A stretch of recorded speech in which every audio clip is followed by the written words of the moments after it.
ఇద్దరు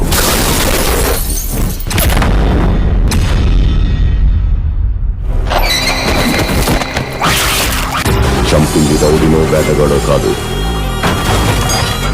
వేరే ఎవడో ఒకడు. రెబల్ స్టార్ ప్రభాస్ కల్కి బ్లాక్ బస్టర్ మూవీ తర్వాత మారుతితో ద రాజ్యసభ అనే సినిమా చేస్తున్నారు. ఈ సినిమా హారర్ కామెడీ జోనర్లో రాబోతుంది. ఆల్రెడీ ఈ సినిమా షూటింగ్ 60% కంప్లీట్ చేసుకుంది. ప్రభాస్కు జోడిగా నిధి అగ్రవాల్, మాళవిక మోహన్ లాల్ హీరోయిన్స్గా నటిస్తున్నారు.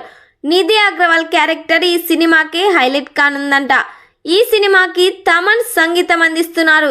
తమన్ ఇచ్చే బీజిఎం ఈ సినిమాలో ఓ రేంజ్లో ఉండబోతున్నట్లు సమాచారం వినిపిస్తుంది. ఈ సినిమా నుండి త్వరలోనే మరో ట్రైలర్ కట్ని మహాశివరాత్రి సందర్భంగా రిలీజ్ చేయబోతున్నారు. మరి ఈ సినిమా థియేటర్స్లో రిలీజ్ అయ్యి బిగ్గెస్ట్ బ్లాక్ బస్టర్ హిట్ కావాలని కోరుకుందాం.